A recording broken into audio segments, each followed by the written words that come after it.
I became very interested in the cognitive science of religion, in part because, as an atheist, I look at religious people and I often scratch my head and think, but why? Why do you believe that? It's such ludicrous nonsense. And so it would be handy if I could provide some kind of an explanation by appealing to cognitive science for what seems to me to be such an irrational belief. But of course, my religious opponent, in many cases, will be scratching his or her head and having just exactly the same kind of thought about why can't I see that the religion is true? Very often they'll insist that really I can see that the religion is true and I'm really in some sort of state of denial or something like that. And so I was wondering to what extent your research might provide some ammunition to the religious believer in terms of giving an account of why it is that atheists irrationally reject belief in God. Is there any prospect of them using your research in that kind of way? Would you endorse that kind of use? Yeah. Well, thanks, that's a great question. I guess my own view would be that reasons are different from causes, right? So whenever we're talking with folks, we normally want to know the reasons why you believe things, and we're looking for an argument in response. So for the theist saying, how could you believe that? What they're asking for is an argument from you about why that's a reasonable position to hold, and you're doing the same with them. The cognitive science view is focusing on cause, and it's making the controversial claim that reasons are not always causes. So the fact that you make up, not that you make up an argument, but you accept an argument, you hold an argument, a rational viewpoint of why you believe something, that might not actually be the causal reason why you hold that belief in the first place. You know, there could be all these different biases that are leading you to finding that idea compelling, right? Now, in terms of, is there space for people either of the atheist persuasion or the religious persuasion to use these types of findings to further their own ends? The clear answer is yes, for both sides, because people are. And there are these big debate conferences over, you know, what does the cognitive science of religion mean for theology? So I found out this firsthand where I wrote a piece for the New Scientist summarizing some of this research and titled it, Why Would You Believe or Not Believe? You know, it's some basic title. Now the editors got a hold of this and titled it, whenever it went online, Religion is Irrational, but So is Atheism. Well, I didn't say that. I wasn't saying that atheism is an irrational position to hold.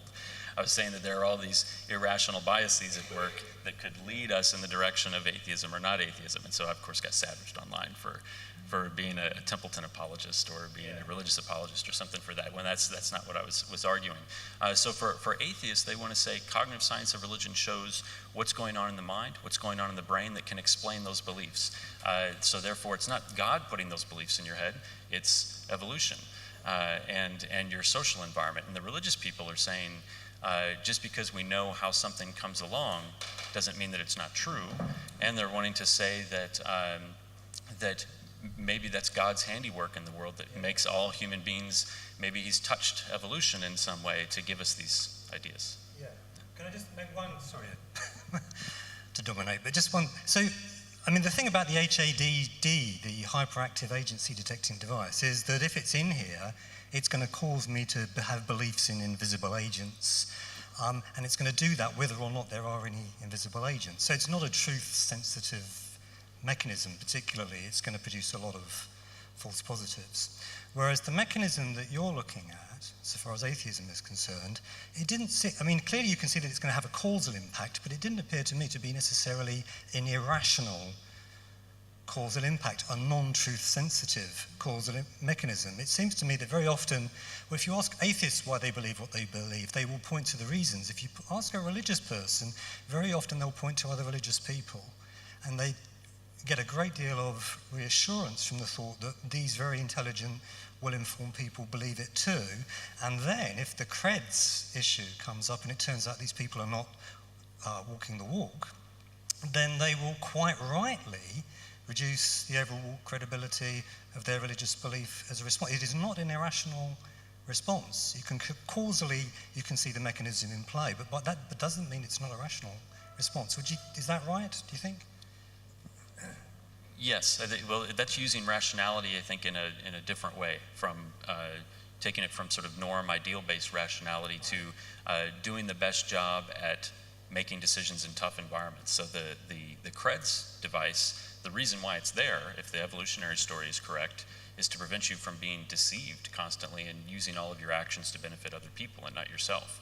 So there's a reason why it's there, and there's a causal history there. So it's rational in the sense of evolution by natural selection. It makes sense to have that bias, or it did for our species. But that doesn't mean that it fits the sort of ideal normative rationality type that we think of as, you know, non-contradiction and reasoning according to statistical, you know, analyses of what's more probable. So it's just, I think it's a different use of the term rational. But otherwise, that makes sense to me, what you're saying. Okay. Sorry. The audience, gentlemen over there. If you're neither atheist nor religious, where does that leave you? Oh, is this for me? Yeah. Oh, okay. Yeah, so that would depend, I guess, on your definition of religion, which is a whole other contentious issue. Do we want to align religion with belief in supernatural agents? And then if we define atheism as lack of belief in supernatural agents, then I think that's a contradiction. You can't be both.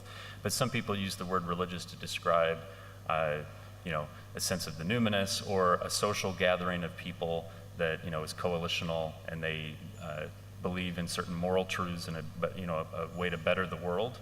And if you want to use religion in that sense, then you could be both atheistic and religious. But yeah, if you keep it to supernatural agents, I think those two contradict. So you could only be one or the other. That's why I kind of use the term non-theism in that sense, to where non-theism would also include agnosticism, or people that self-identify as agnostics, where they do not possess a belief in the existence of supernatural agents, so they're non-theistic, even though they might, as a label for themselves, not like the label atheist.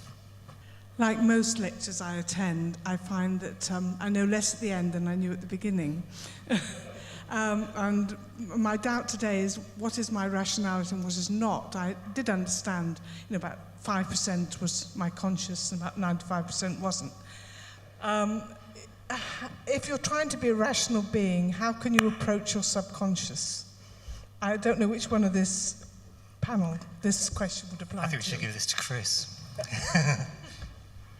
Well, I mean, I think we've heard some good examples there in John's talk. There are ways of distinguishing between the kind of explicitly expressed views and beliefs that people say they hold, and maybe actually do hold, but also you can show with certain other kinds of testing that at an unconscious level there may be kind of contradictions there may be biases there that we're just not aware of.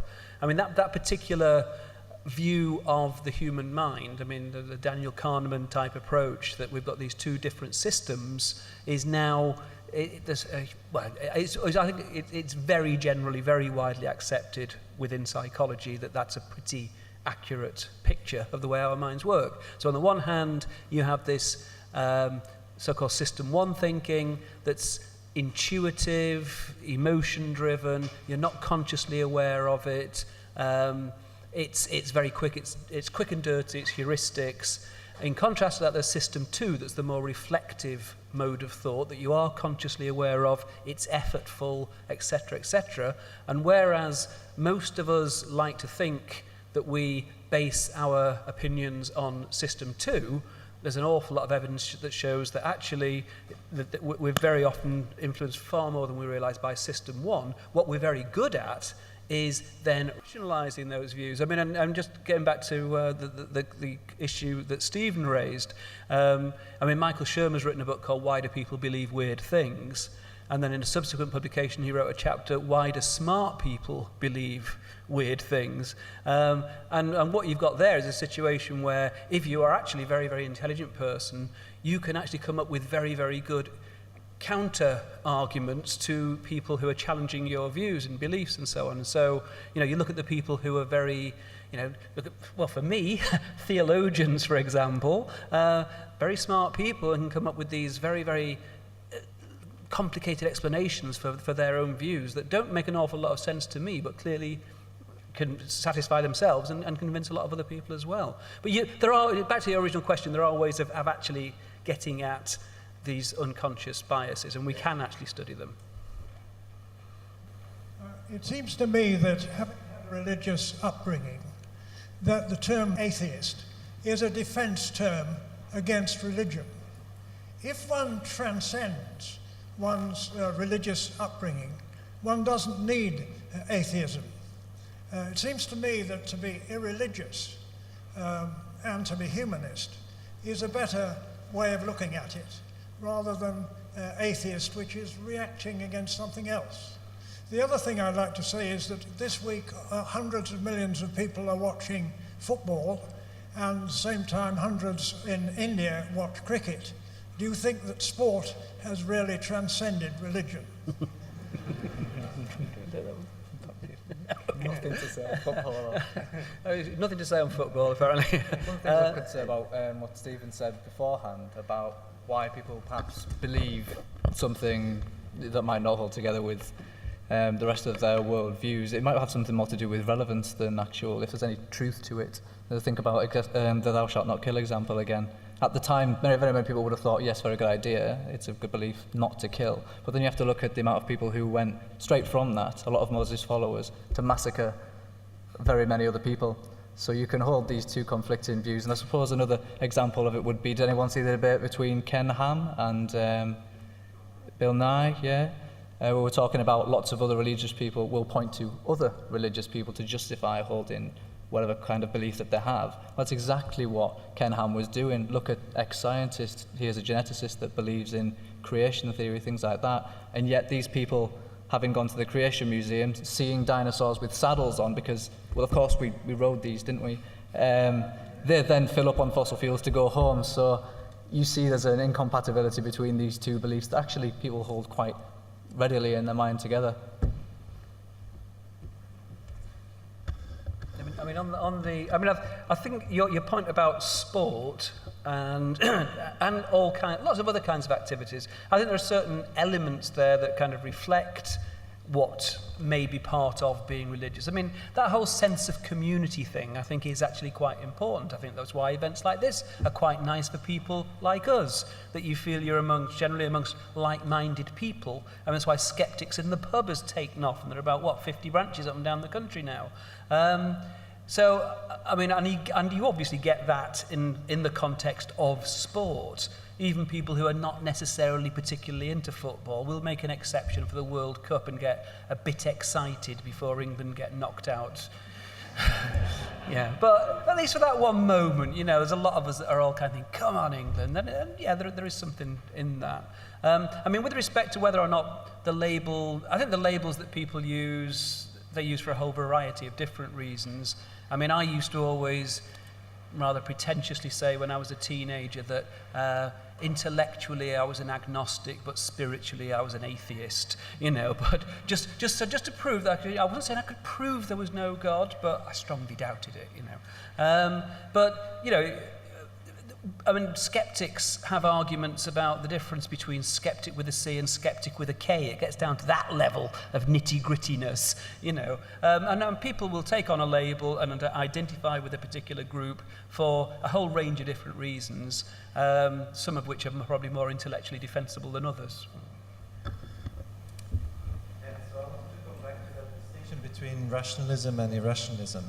I'm wondering if it's really at all useful to keep on thinking in that way. Because I was reminded of something when Jonathan put a slide up on which there is Boye's name and Atran's name and Barrett's name. Now Boye is an atheist, Atran's a bit of an agnostic, and Justin Barrett's a Christian. And so all of them are using their system 1 thinking and their system 2 thinking and do the same type of research and come to have completely different faith lives or religious lives. So, and they're all very smart people, and they all do very good research. So they're all using what they think of as their rationality to investigate the world around us, and they're driven by the same sort of unconscious beliefs that we all have. But like, where does it still useful to keep on calling one of them irrational and the other one rational?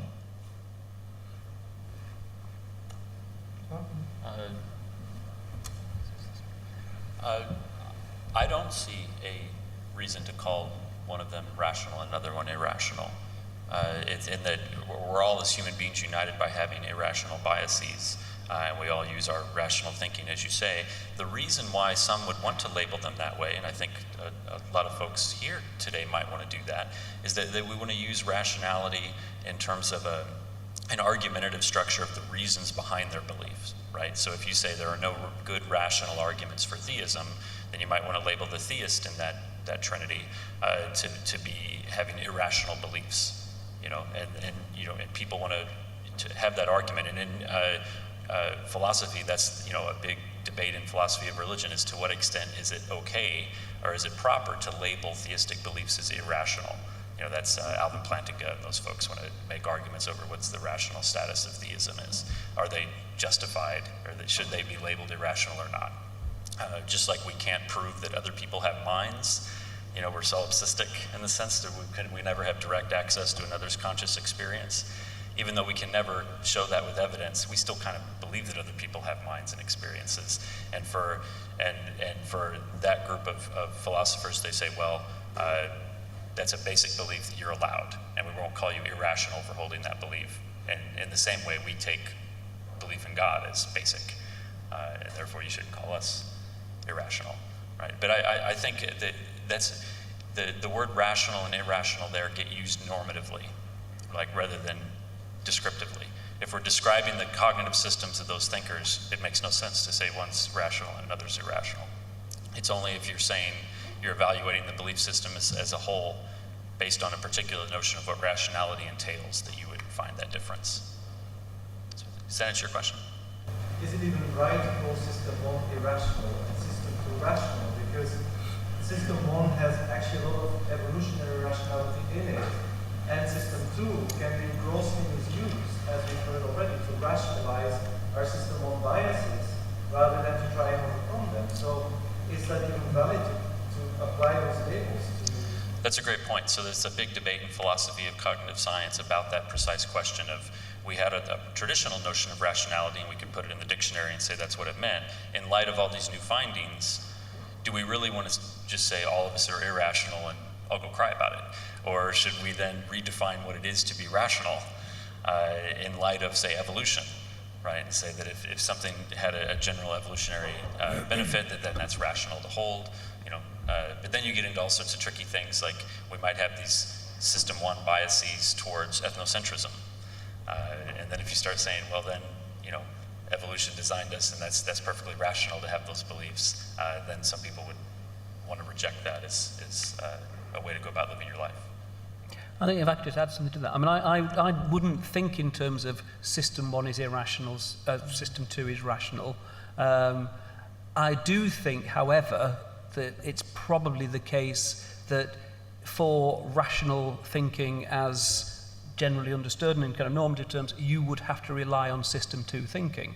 So to that very limited extent, you can say that system 2 is more associated with rationality, but system 2, as you rightly say, can be just as irrational as system 1. And system 1 often, I mean, this is the thing, I've really got into a lot of this from my interest in paranormal beliefs, but it applies to religious beliefs as well, I think. We tend to focus, psychologists tend to focus on those situations where you can show that there is an irrational bias. But what we shouldn't forget is that in evolutionary terms, system 1 serves us. It's always me, isn't it? System 1 serves us very, very well. And that's why we have those biases. That's why they've not evolved out. Because in general terms, in the evolutionary timescale, they have served us well. They usually deliver the right answers. I'm going to disagree slightly. Oh no! Let's find out if I'm disagreeing. I mean, it seems to me that just because a lot of often very well educated, sometimes pretty scientifically literate people disagree, and you'll have a large group of people over here saying, we believe this, and another group over here saying, we believe that. In that situation, it's not necessarily a mistake to say that one group is being rational and the other irrational, to say one group is thinking in an irrational way and the other is not, because I would certainly say that about young earth creationists, of which there are millions, many college-educated, smart people. They believe the entire universe is 6,000 years old.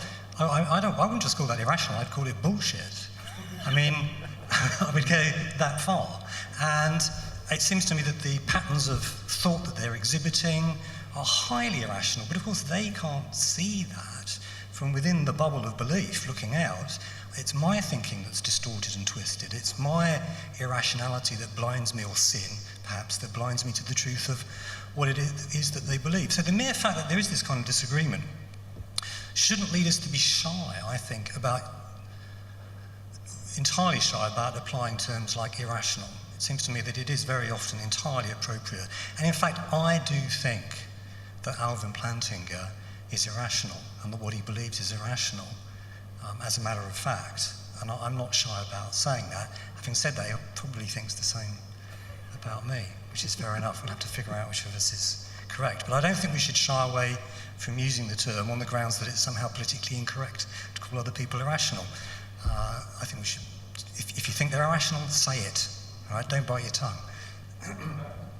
Yeah, so logic tests for consistency of belief, right? So it depends on your premises. You can make an argument that's consistent, starting from premises that are not as strong, that might be frivolous.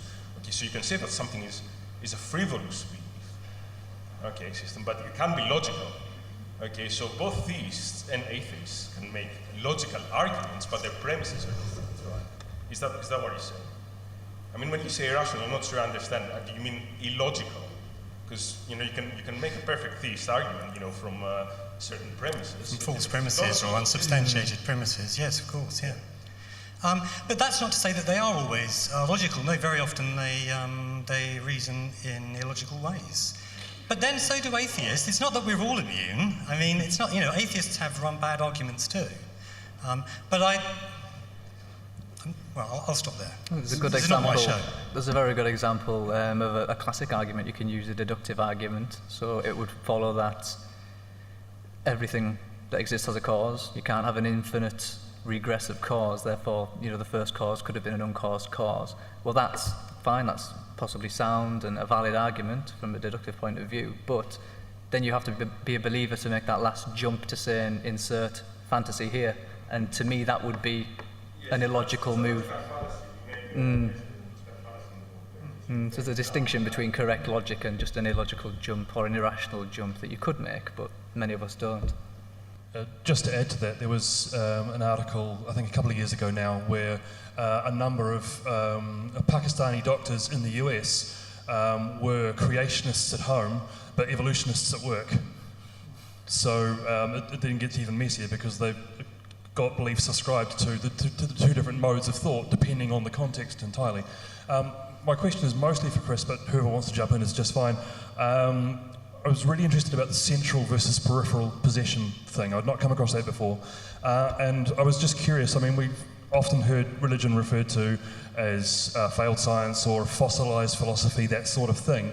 And it seems to me that a peripheral possession, someone who has a fit or something like that, would be described in the terms of religious belief as it happens at the time, and then maybe someone who is in a position of power could suffer from Capgras delusion and explain away the possession of the other individual based on the pre-existing notion that possession exists. And so there is a sort of an explanatory power being used, and so there are the vestiges of scientific thought there. They just didn't have experimentation and so on and so forth.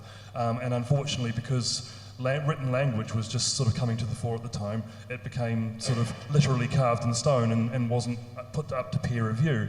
So are we kind of looking at a snapshot of scientific belief that just unfortunately happened to happen at a time when the snapshot was carved in stone rather than written on paper and passed around and then and so on and so forth? Is that kind of where we go with the central versus peripheral idea, that it happens peripherally and then someone experiences it centrally, and because it sort of climbs up the power structure, it becomes entrenched as a belief? I think that the distinction that was being made there by Lewis between central and peripheral possession was really in terms of the kind of actors involved, if you like. You know, if it was central possession, then it was somebody who was a recognized authority within the community. It would be some kind of major deity that would possess them, and the possession display would reinforce all the accepted values, whereas the peripheral possession would be the low social order people, the ones who were being oppressed, who had very miserable lives, didn't have the opportunity to express their views, and so by taking on the possessed role, they could express those views, they could let off steam, they could maybe make demands that they wouldn't normally be able to make, etc., etc. And so I mean, in terms of the degree to which the actors involved actually, you know, are not just faking it, if you like, you know, they're not just putting it on, then that's kind of a slightly different issue. And I think, again, a lot of the theorizing around hypnosis, for example, is extremely relevant here, because it's a very, very similar phenomenon, obviously. And within that debate, then the argument would be that you get the full range, basically. You'll get the full range even with kind of just stage hypnosis, let alone anything else, where some of the people who are involved when you go to see a stage hypnotist are actually quite knowingly just putting the whole thing on. They don't feel for 1 minute that they're in any special altered state of consciousness, but there'll be other people there who maybe half believe it and some of whom really do believe it. And those people do have a particular type of personality and cognitive profile. They tend to be people who are very imaginative. You know, the more you can imagine yourself into the role, the realer it will feel. And for some people, they may be so good at doing that they can actually convince themselves that they really are from Venus, or that they really are possessed by the spirit of a dragon, you know, and so I think it's using the kind of central peripheral in a slightly different way, but I mean they're both interested in related issues, absolutely. Thank you, everybody. I've enjoyed these a lot, and I'm not exactly sure if this is a question or a clarification or something, but hopefully I can sort it out as I go. Stephen, I agreed with you completely. I think that we shouldn't be afraid of saying something is irrational insofar, I think, as we shouldn't be afraid of disagreeing with something. You know, we don't have to completely agree with what everybody else thinks. I think we do. Sorry. I agree. But I think, Jonathan, you were getting at something which I really liked, and or this is maybe just my interpretation of it, that there are lots of stories we can tell from the collection of observations and facts we have about the world, and any one of those stories will have an aporia or several aporia within it. Greg, you identified the cosmological argument and the fact that maybe even with the scientific explanation of the world, we still don't know where it all came from. So I think that if we can recognize that and recognize that any belief system fails to explain some things, no one is perfect, then we can recognize that when we say something else is irrational, we're not talking from a position of perfection. We know we're not, and that allows us to sympathize with other points of view much better. If atheism, for example, mystifies religious belief and makes it seem to be completely groundless in a way that it considers itself not to be, it's quite alienating. So the sense of irrational is just a sense of like, this is not my preferred way of looking at it, but I understand that it is possible to look at it that way, in the sense that you're choosing that story instead of this one. There's a way of sympathizing a little bit more if we understand that all of our worldviews are imperfect in some way. I mean, I think one important factor that we've not touched on very much is we're at the moment mostly talking about kind of, if you like, trying to logically think out, you know, what's the best view of the way the universe is, etc. So it's all very kind of unemotional, or at least, you know, we're concentrating on that side of things. Now, a lot of the reason for people holding the beliefs they do in religion is because of very profound personal experiences. experiences that they themselves, let's take the sad examples, near-death experiences, other kinds of transcendental experiences that they themselves would say they can't put into words. They just defy description, they just defy logic, but that is their cornerstone. It was such a profound experience for them that then they're struggling with how to fit that in and make sense of it. And they believe that they've experienced something that goes far deeper than any kind of superficial human logic or rationality. Now, we may take a different position on that, and I certainly would, but you can see there that the role of those profound experiences also has to be taken into account. And as with lots of these phenomena, there isn't a one-size-fits-all explanation. For some people, it may be they may hold the beliefs they have because of their personal experience. For some, it will be because they had a particular upbringing and they were exposed to particular ideas, and they, as John was saying, base their beliefs on, do people actually live up to what they're saying, and a whole range of other factors. And so it's when, I think that what we do now recognize is that we all have these biases that make certain kinds of beliefs quite appealing and readily believable because of the ways that our brains have evolved. And then on top of that, if you get these profound personal experiences that even if you don't have them yourself, you hear about and you read about that reinforce those belief systems, then I'm not too surprised that lots of people do buy into the ideas of religion.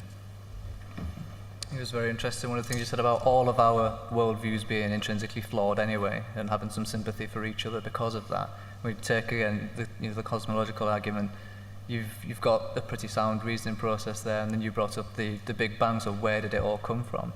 If it all came from nothing, might it be intrinsically flawed that our concept of nothing is wrong? I think it's Lawrence Krauss that actually says that nothing could be something. It's limited by our vocab. We think of nothing as the absence of something. It could be that actually it's all made up of everything else. I thought you made a very good point, actually. I liked your point. But I think very often, if you're in a debate with somebody that does believe in God, they will, if they find themselves on the back foot, they'll say, yeah, but you explain it then. You explain why the universe exists. And I think the right answer to that, for most of us, will be, I don't know. I don't know the answer to that question, but that is, and then they think that, then they've leveled the playing field at the very least, because they have an explanation and I don't. So, there's one up for them then. But of course, it doesn't follow that you can't quite reasonably rule out their explanation, even if you don't know what the correct explanation is. So I think the right thing to do is to show that humility and say, I don't know the answer to the question. It's a really tricky question. I've got some ideas, but frankly, I'm not at all confident that I know the answer to the question. Having said that, I'm pretty confident that your answer's wrong because, in the same way that, Sherlock Holmes may be having a bad day, he doesn't know who did it, but he knows the butler didn't because the butler was in the room with him at the time. Okay, you can still rule out certain candidates. We can all rule out the hypothesis that this universe was created by a supremely powerful and supremely evil deity. Look out the window. You can see it's not that kind of universe. Good evidence against that God, even whilst we don't know what the correct explanation is for the existence of the universe. So I think the humility point is good, yeah. Hi, my question was for Jonathan, but I'd be interested to see what you all think. When looking at more fanatical religions or cults such as Scientology, would you expect the sort of caregiver influence to be higher on the children, or would you expect it to be a sort of balanced playing field? So do I have your question right, that you're asking about cults or religious groups like Scientology or more fanatical groups and saying, would Cred's exposure be higher? Yes. I think probably yes for that, just in the sense of the examples that I know of commonly get closed off and then demand high levels of commitment from members that's demonstrated in a variety of rules about diet or dress or who you can and cannot interact with. And all of those rule following things that, cost you. You can't talk to this person because they're not, they might have useful information for you, but they're not they don't believe the same things we do, so therefore you can't talk to them. That's a credibility enhancing display for the idea that you're actually willing to follow through with these rules. And the more rules that they have that have a chance to be followed, you're going to have more and more Creds exposure. So kids growing up in those environments might have that level quite high. Now, there might be other reasons why they might eventually leave. It's not that creds is determinative, but I think creds exposure, would be high in those religions. I think that's right. To go back to Professor French, who was talking about speaking in tongues, I can't remember the term used. People exhibit a similar kind of thing if they've taken a lot of hallucinogenic drugs, a lot of ecstasy or so on. You were speaking there about it being a learnt behaviour.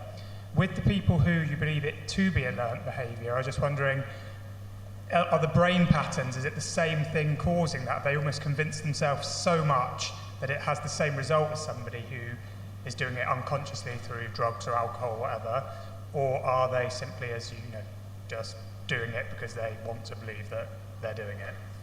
But I mean, basically, I think what the brain activity studies show is that the parts of the brain that are normally about control, etc., are kind of dampened down. Basically, there are lots of different techniques in ritual type situations for producing that kind of dissociation. So in some circumstances, it might be rhythmical chanting or beating of drums, etc. It might be engaging in practices that involve intense concentration. It might be taking changing drugs or whatever. But the end result is that people go into this kind of dissociated trance state, and then afterwards, very often, will report that they can't remember anything or much or anything about the actual experience itself. And obviously that can be a very kind of profound experience for people. The point that I think Spanos is making there when he talks about it being a learned behaviour is that the specific form that it takes is determined by the context. So if in your religious group speaking in tongues is associated with having convulsions and writhing around on the floor, then that's the behaviour that is learnt and that is demonstrated. Whereas in a different religious community where it's rather more like what I showed you in the video clip there, then that's the behaviour that will be exhibited. So there's even then, obviously, there is some, I won't say it's kind of a degree of conscious control, but there is you are still following a set of implicit rules. It's not just any kind of random behaviour, or as we see in the case of generalised seizures, where those people have no control whatsoever over what's happening. It's purely down to the kind of electrical firestorm that's sweeping across the cortex, and in particular the motor cortex. Does that answer the question? I hope it does. Yeah, I was just, and that, has anything been done to measure whether it is the same activity in the brain between when it's brought on by chanting or religious settings, whatever, or whether when it's brought on by hallucinogenic drugs? I think that's one of those situations where we can actually show that we can say, I don't know. Because I just don't think there's not been that much research on it, is the short answer. So we don't know. You could speculate. Thank you. One very last quick question, I think. Blakely? Thanks. Thank you very much for all three of your lectures. Professor French, you mentioned the neurological activity of epilepsy and the neurological activity of glossolalia, and you noted that it had been localized to one particular area. And I'm sure you yourself have read about the work that Green has done in localizing utilitarian judgments to the dorsolateral prefrontal cortex. Has anybody on the panel seen any other evidence about this phenomenon of being able to localize these often quite abstract processes or states? As far as I know, there's not. I think Sam Harris did some neuroscience stuff on distinguishing belief from other types of states, but in terms of like a God spot in the brain, so people that worked with epilepsy, like Robert Persinger and all that, I talked about something happening in the temporal lobe, but it's certainly the case that lots and lots of people believe in God and don't have those experiences, and even people that say, I felt God's presence and all this kind of stuff don't have these types of experiences. So what would be in common amongst all of those people that you could fine-tune in a particular area of the brain? I haven't seen anything yet that leads me to that type of conclusion. I did actually take a look at the neurotheology, as they tend to refer to it, with respect to what might be happening in the brain when people pray. And I mean, some of the early studies find a particular pattern of activity, but then subsequent studies find different patterns of activity. Maybe not too surprising, because when you actually stop and think, well, you know, what do we mean by prayer? There are so many different types of prayer. There are so many different kinds of activities that people engage in when they pray. I would say my overall impression of that literature, without having gone into it in any great depth, is that the kind of findings are all over the place, really. And certainly this notion of a God spot within the brain doesn't really seem to hold up, even though you will find people using that kind of language. Great, we have to stop now, I'm afraid. For those of you that have been praying, it would end. I'm going to grant your prayer. Thank you so much, Professor Chris French, Glen Carrigan, Professor Jonathan Lanman,